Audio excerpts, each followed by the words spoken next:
Meus amigos, boa noite. Paz e alegria, sempre um prazer poder recebê-los aqui. Saudando também os companheiros que nos assistem em várias partes do Brasil pela internet, a quem eu pediria uma salva de palmas bem calorosa.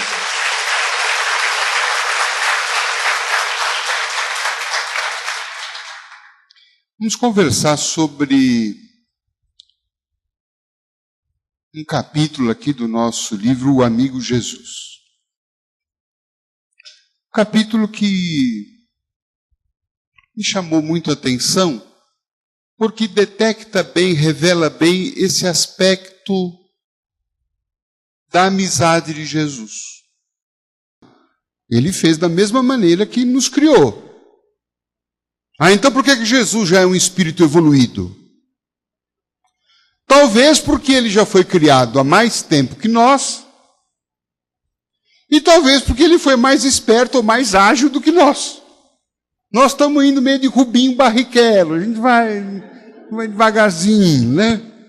Jesus já foi mais firme, não é? Foi mais ágil. E está lá na condição de espírito luminoso, espírito da mais perfeita evolução aqui para a nossa faixa. Mas nós também vamos chegar lá, isso que é gostoso. Nós vamos chegar lá. E a proposta é que nós também sejamos o quê? Cristo. Há um Cristo dentro de nós, latente, dormindo. E que às vezes o sofrimento vem acordar. Mas tudo que Jesus fez, nós poderemos fazer. Aliás, quem disse isso foi Ele. Tudo que eu faço, vocês podem fazer muito mais. Muito mais. Veja como nós ainda temos uma visão muito pequena e muito distorcida de nós mesmos. Quantas vezes Jesus falava para os discípulos e reclamava deles? O que ele falava? Vocês são homem xícara. Agora você não entendeu nada. Você gosta de café? Adora café. Então, homem xícara, homem de pôr café. Horrível essa, né? Não gostei, não. Jesus sim fez a ficar nervoso. As pessoas levavam doentes, obsedados, para os discípulos dele curar, eles não conseguiam. E aí, as pessoas falavam com Jesus, levei lá para os teus discípulos. Nada. Não conseguiram nada. Aí Jesus brigava com eles, no bom sentido. Às vezes fica até irritado. Até quando eu vou ficar com vocês sem essa fé? Mas Jesus, segundo essa ótica espírita, traz essa possibilidade de um Cristo humano. Claro, sem desprezar o seu lado divino. Mas ele tem esse aspecto humano. E é por isso que ele, como espírito superior, encarna entre nós. Para ter uma vida como a nossa. E olha que a vida dele não foi fácil. Vocês sabem, gente, que às vezes eu fico, às vezes até meio constrangido nas minhas orações, quando eu começo a pedir coisa para Jesus. Jesus me tira dessa, Jesus me livre disto, Jesus não sei o quê. Aí eu olho para a história dele, caramba. Eu estou pedindo para esse homem me tirar uma série de desafios, mas a vida dele foi marcada pelos maiores desafios que um ser humano poderia ter tido. Nasce numa cidade muito simples, que alguns historiadores ainda dizem que nem cidade era. Era uma vila numa periferia, que talvez não tivesse mais de 2.000 habitantes. Nazaré era uma coisa extremamente desprezível para a época, era a zona leste ali da Galileia, né, os fundão da Zelê lá. Os pais de Jesus, carpinteiro.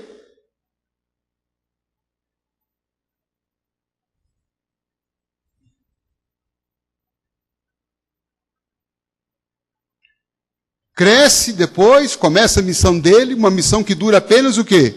3 anos. Incompreendido pelo poder religioso, pelo poder político, perseguido, preso, julgado injustamente, condenado e abandonado pelos amigos. E morre na cruz na frente da sua mãe. Você imagine a dor da mãe, Maria, mas imagine a dor dele, vendo a mãe ali, acompanhando todo aquele padecimento dele. Então Jesus passa por todas as vicissitudes humanas, no seu mais alto grau. E ele poderia, como Espírito Cristo, como Espírito elevado, ter se livrado de tudo isso. Imagine na hora da prisão. Ele tinha poderes espirituais de tal ordem que ele poderia se desintegrar naquele momento. Poderia hipnotizar qualquer um. Poderia deixar todos os guardas cegos. Como ele deixou depois Paulo de Tarso. E como às vezes nos deixa. Mas ele poderia ter feito tudo, mas ele não fugiu de todos os desafios. Ele até teve vontade. De uma maneira muito humana, quando ele olhou perto da prisão dele, quando ele olhou para o pai, orou e disse assim: Pai, se possível, afasta de mim esse cálice.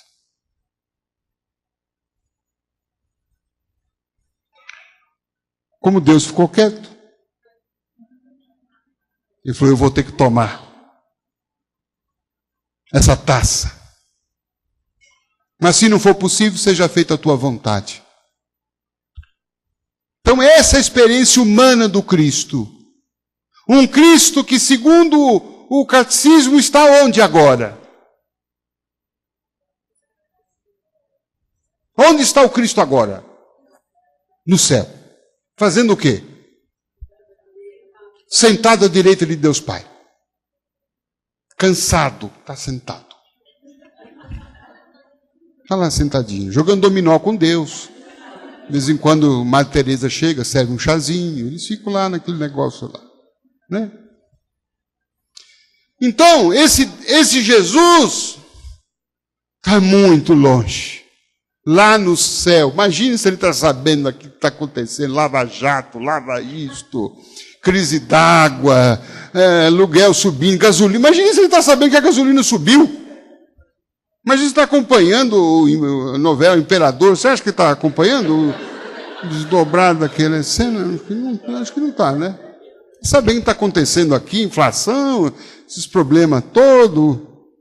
Está sentado ali Deus Pai lá. De vez em quando ele pega o binóculo, dá uma olhadinha. Nossa, está horrível lá. E muda de canal. Não é esse o Jesus que a gente... Não precisa nem esse raciocínio todo. É só olhar o Evangelho. É só olhar ali o Novo Testamento para ver um Jesus muito diferente do que esse que a igreja pintou. Ou que a religião pintou. Porque interessava colocar talvez Jesus muito longe de nós. Porque alguém poderia servir de intermediário. E ter lá os seus lucros com isto. Mas quando Jesus mesmo fala, eu não chamo vocês de empregados, chamo vocês de amigos, ele acabou com qualquer possibilidade, qualquer ideia de que para ter acesso a ele nós precisamos de um outro alguém. Seja padre, pastor, papa, médio, da mesma forma. Nosso acesso com Cristo é direto online. Sem intermediários, sem taxa, não precisa fazer adesão, nada. Não precisa se batizar, não precisa nada. O acesso do amigo é pleno, é franco. Claro que isso não invalida o trabalho de padres, de pastores e de médiuns, desde que eles trabalhem para fazer esta aproximação. E não para trazer mais abismos entre nós e Deus, entre nós e Jesus. Então, o que nós vemos no Evangelho é um Jesus próximo, atuando na vida das pessoas, tendo uma vida comum e prometendo que era nosso amigo e que estaria conosco até o fim dos tempos. Estaria conosco até o fim dos tempos. Quer dizer, então, aquele mesmo Jesus que peregrinou, que andou pela Galileia, pela Judeia, que fez todas aquelas viagens, que ia e voltava, que ia na casa de um, que ia na casa do outro, que curava, que pregava, que falava para as multidões na praia. Esse Jesus continua. Continua. E um trecho, um capítulo desse livro, eu abordei um fato ocorrido depois que Jesus foi crucificado. E que mostra que ele continua. Aparente morto, ele continua com o seu plano. Qual é o plano de Jesus? Jesus tem um plano. Qual é esse plano, gente? Nossa felicidade. Eu gostei do nossa. Porque tem muita gente que fala assim, a minha felicidade. Também, mas também a felicidade do outro. Como é que ele começa a oração? A única oração que ele nos ensinou. Pai nosso. Veja que nessa oração, Jesus não fala Pai meu. Meu Pai que está no céu. Não, Pai nosso. Depois, na hora de pedir o pão, o que ele pede? O pão. Eu creio, penso que o amor de Deus, para ter uma ideia, penso muito no amor de mãe. Mãe costuma ter um amor mais acendrado, mais forte, exatamente por aquele filho mais problemático. Não é assim? Vocês também não acham? Aquele filho que é bonzinho, está no bom caminho esse. Agora aquele filho que é mais trabalhoso, a mãe se dedica mais, se preocupa mais, ora mais. Penso que Deus também é assim. Mesmo porque Jesus falou que ele veio não para os sãos, ele veio para os doentes. Então a grande missão de Jesus foi estabelecer fraternidade na terra, irmandade, igualdade, que todo mundo comesse do mesmo pão, e não só os poucos, que todo mundo bebesse do mesmo vinho, que todo mundo partilhasse as benesses de Deus, todo mundo tivesse acesso à casa de Deus. Vocês acham que esse plano de Jesus já terminou? Ele conseguiu o objetivo dele? Não. Por isso que ele continua. Que é o quê? A chamada, lá catecismo, ressurreição. Jesus aparece para eles.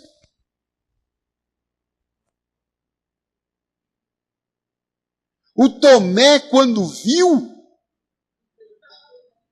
não acreditou. E Jesus, o que fala para o Tomé? Pode me tocar. Veja aqui minhas chagas. Como provavelmente nós faríamos também. Esse fato reacendeu a fé dos cristãos. Porque eles achavam o quê? Que Jesus tinha fracassado. Morreu na cruz, não fez nada. Que mestre que é esse? Morreu como um fracassado. Mas Jesus então ressurge a eles, conversa com eles. E eles veem, então, Jesus é um vitorioso.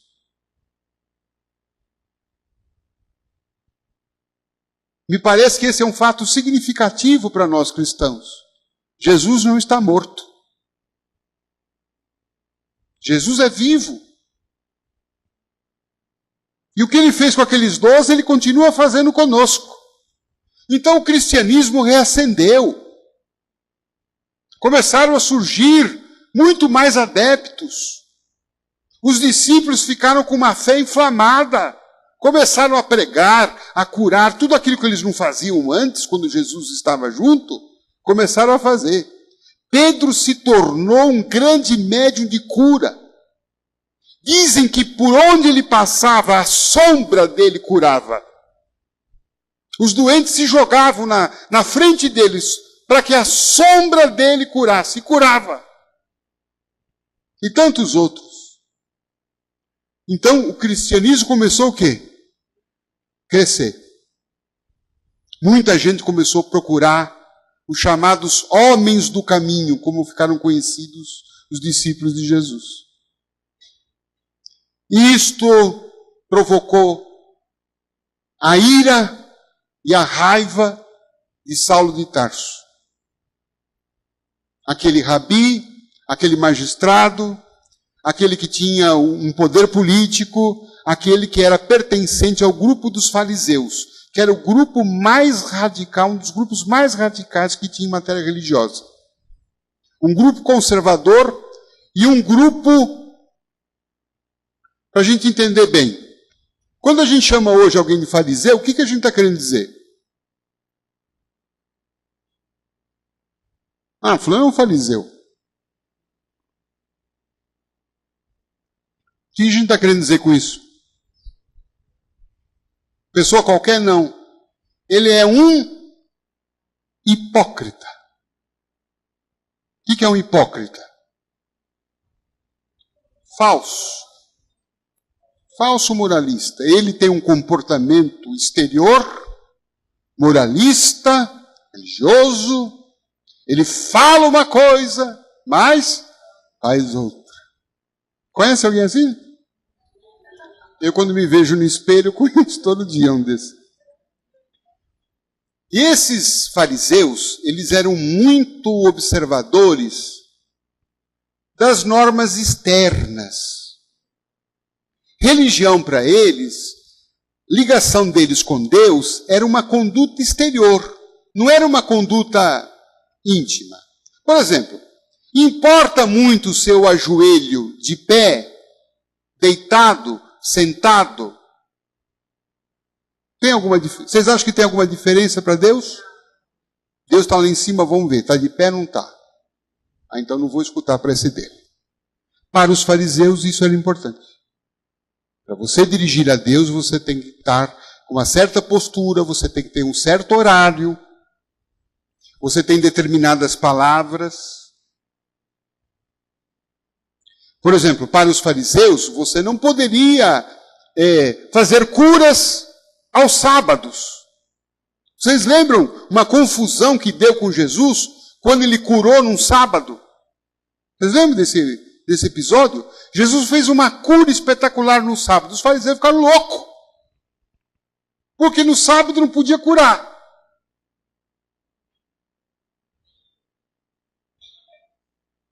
Porque eles não estavam aguardando o sábado.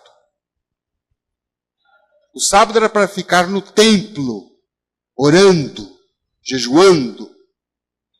Mas se passasse alguém do seu lado morrendo, não pode, porque hoje é sábado. Veja que ponto chegava o farisaísmo. E Saulo de Tarso era o fariseu. Um dos chefes mais importantes. Estudou na escola de Léo, que era o maior conhecedor das leis do Antigo Testamento. E uma das coisas que os fariseus não admitiam, hipótese alguma, o que era? a ressurreição. E aí então vocês imaginem, começam os boatos que Cristo ressuscitou. Isso inflama os discípulos. Cresce o número de adeptos dos homens do caminho. E os fariseus começam a ficar muito preocupados. Porque se essa seita, como eles diziam, crescer, se a seita do carpinteiro, como eles diziam, crescer, isso é um perigo para nós. Porque para o carpinteiro, não importa a religião, a atitude exterior, importa a nossa atitude íntima. A minha ligação com Deus não depende da maneira que eu rezo, que eu não rezo, a maneira como eu me visto, o templo que eu frequento. Tem gente que fala para mim, você vai lá no centro, mas Deus não está lá. Eu falo, então você já foi para ver? Não, porque Deus só está na igreja tal. Às vezes eu desconfio que ele não está em igreja nenhuma. Por quê? Porque Deus está no coração do homem. Está dentro de nós. Aliás, Jesus já falou isso. Jesus fundou alguma seita? Não. Fundou o catolicismo? Protestantismo? Fundou o espiritismo? Não. Ele fundou a religião universal, que é o amor. A minha ligação com Deus se dá pelo amor. E amor envolve o quê? Como é que eu amo uns e não amo outros? Só amo quem é do meu sangue? Só amo quem é da minha religião? Só amo quem é do meu time? Só amo quem é do meu partido? Não, não vou falar nisso, que isso perturba. Cai o nível, cai a vibração. Não, Jesus acabou com tudo isso. Nós não temos várias religiões, nós só temos uma, a religião do amor. Nós não temos raças. Só existe uma raça, que é a raça humana. Não é a cor da pele que vai fazer alguém diferente do outro. Não é a crença, não é o país. Até porque o Espiritismo depois vem explicar isso. Hoje nós reencarnamos no Brasil. Amanhã nós vamos reencarnar, podemos reencarnar em outro lugar. Não é? Vamos reencarnar. Aliás, já reencarnamos. Quase todos nós aqui viemos da Europa. Quantos reis e rainhas estão aqui? Quando o pessoal faz regressão, todo mundo sai com uma dessa. Você fui rei, fui rainha, fui padre, fui bispo, fui... E uma vez perguntaram isso ao Chico, né? Chico, é verdade que esse pessoal foi todo rei, rainha? E o Chico falava, sim, foram mesmo. Foram mesmo. Na outra, porque as lavadeiras estão todas no céu. Quer dizer, aqui só veio a realeza mesmo, né? Somos nós aqui, tudo comprometido. Pois bem, e aí eu estava falando isso para chegar até aqui, para me lembrar de alguma coisa que eu esqueci.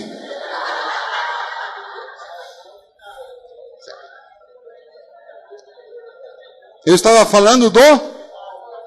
Muito bem, era só para saber se vocês estavam prestando atenção. Então, o Saulo, muito preocupado, aliás, não só ele, todo o grupo religioso dele, os fariseus, os saduceus, estão muito preocupados com o crescimento de Gesiel, de quem ela havia se separado há muito tempo por problemas familiares, nunca mais ela teve notícia, nunca mais tinha tido contato com ele, e reencontra naquele momento. Estevão morre nos braços dela e na presença do Saulo. E ela revela, é meu irmão. O Saulo estarrecido. O que é que O que é que talvez nós faríamos? Penso eu, não sei. Meu Deus, que burrada que eu fiz. Mas o que ele faz?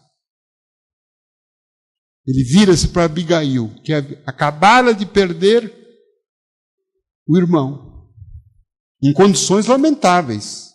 Estevão foi apedrejado. Imagine o que é você morrer apedrejado. Ele vira para Abigail e diz: eu não posso mais ficar com você. A figura desse carpinteiro. E no caminho, então, de Damasco, Jesus, então, decide intervir nessa história. E como é que ele vai intervir? Nós conhecemos aquela cena. Saulo sente uma vertigem. Ele estava no cavalo, sente uma vertigem, uma tontura, tudo escurece e ele literalmente cai do cavalo. E quando ele cai, sem poder ver nada, apenas a presença de uma luz. Uma figura radiosa, luminosa, branda, terna, com um olhar doce sobre ele. E envolto de uma luz. E ele pergunta: quem tu és, Senhor? E a voz responde: eu sou Jesus de Nazaré, a quem você persegue. Jesus não faz nenhum sermão. E Paulo fica de joelhos. Eu fico imaginando o que passou, que sentimentos ele teve. Porque ele queria matar Ananias, também pelo motivo que Ananias divulgava a ressurreição do Cristo, que ele não acreditava, e agora ele estava diante do Cristo.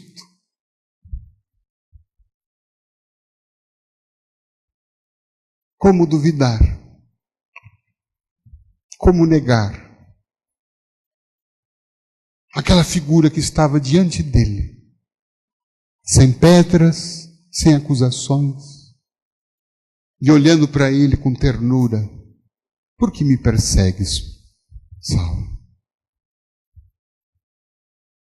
E o Evangelho registra que ele simplesmente diz: Senhor, que queres que eu faça? Quer dizer, ele se converte naquele momento.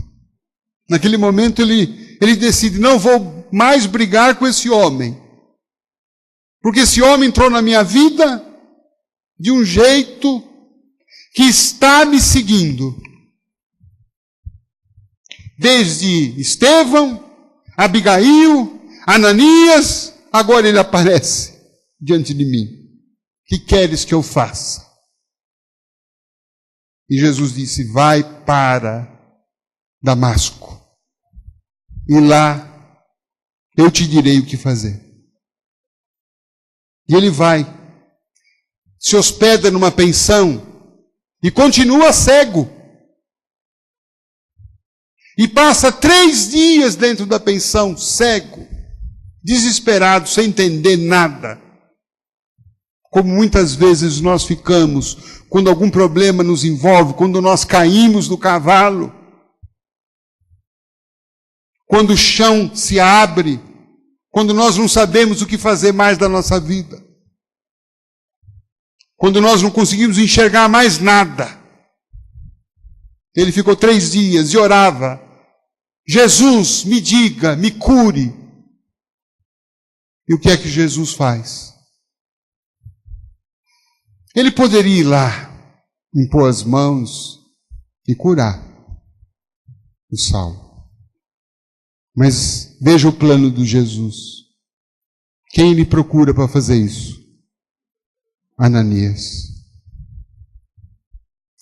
E Ananias, Jesus surge a visão espiritual de Ananias. Isso está no Novo Testamento.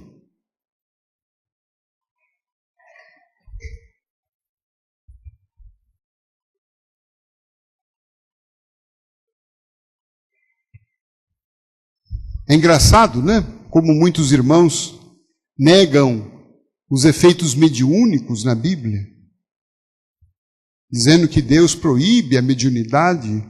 Jesus aparece a visão espiritual de Ananias e fala com ele. Ora.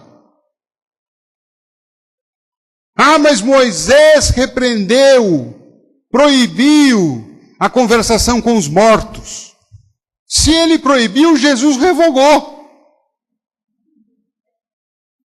Porque ele aparece aqui morto. Para Ananias, como apareceu para Maria Madalena, como apareceu para todos os discípulos e para tantos outros. E fala, Ananias, Atos dos Apóstolos. Ananias, Jesus chama, aproxima e fala, pronuncia o nome, Ananias.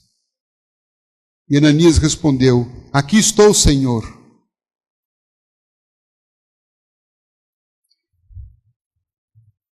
Procure Paulo. Até então Saulo, né? Procure Saulo, ele está em tal local, ninguém sabia. E diga que eu estou mandando você lá para curá-lo. O Ananias falou, meu Deus do céu, olha a missão que Jesus deu. Mas, Jesus, esse homem queria me matar. O senhor está me pedindo para ir lá curá-lo? Sim. E Jesus diz assim para Ananias, ele é um grande amigo. Saulo é um grande amigo. É um grande companheiro. E servirá muito aos meus propósitos de evangelizar o mundo. Veja a visão bonita que Jesus tem sobre nós.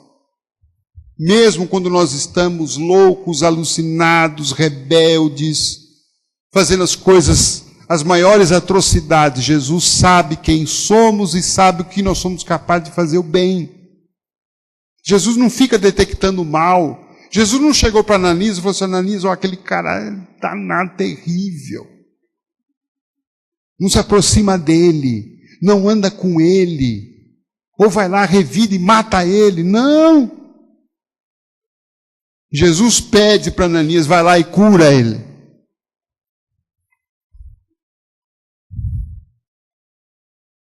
E ele dá então o endereço, e Ananias vai. Estou aqui, Senhor. Que coisa bonita isso. E aí o que acontece? O Ananias procura, bate e entra lá na pensão. O Paulo ainda cego, o Saulo ainda cego. E aí tem um diálogo bonito entre eles. Então Ananias saiu, entrou na casa. Você imagina a surpresa do Paulo. Quem é você? Saulo, eu sou Ananias. E o Senhor Jesus me pediu para vir aqui. Como é que o Saulo ia duvidar? E mandou justo quem? Olha a trama que Jesus montou. Mandou a caça se aproximar do caçador. E falou, vai lá e cura ele. E ele diz assim, Saulo, meu irmão, o Senhor Jesus que lhe apareceu quando você vinha pelo caminho, me mandou aqui para que você recupere a vista e fique cheio do Espírito Santo. Imediatamente caiu dos olhos de Saulo escamas e ele recuperou a visão.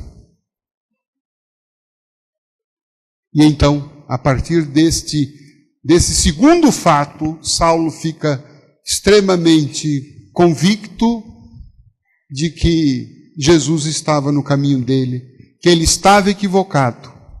E passa então aí a se dedicar, a estudar e a fazer uma mudança em sua vida. Deixou de ser o perseguidor para ser o maior divulgador. Estou certo que se não fosse Saulo, nós não estaríamos hoje aqui. O cristianismo não teria saído lá da região de Jerusalém. Porque esse homem foi divulgar, sobretudo, o evangelho para os chamados gentios, aqueles que não eram judeus. E a mudança dele foi tão grande que ele troca até de nome. De Saulo, ele vira Paulo. Então, eu me surpreendo, me encanto com esse jeitinho de Jesus. Encurtou a distância, quebrou aquela separação e sem usar de violência. Sem usar de violência. Aproximando pessoas, desfazendo inimigos, chamando todos para esse convívio fraterno, para vivermos de fato essa família de Deus. Esse capítulo aqui que eu narrei a vocês foi o último do livro. E quando eu estava encerrando, eu senti, aqui com o exemplo do Ananias, essa prontidão dele. Estou aqui, Senhor. Então que a gente possa voltar para a nossa casa, para os nossos lares, para as nossas vidas, e saber que Jesus está pronunciando o nome de cada um de nós. Sobretudo naquelas situações mais aflitivas, onde nós, se estamos ali, se estamos diante de um problema, nós estamos lá para fazer como Ananias, impor as mãos, aproximar. E Ananias, no decorrer da história, se torna um grande amigo de Paulo. Um grande amigo de Paulo. E prossegue a sua vida até os tempos de hoje. Quem já leu algum livro do irmão José? Orai e vigiai, dias melhores.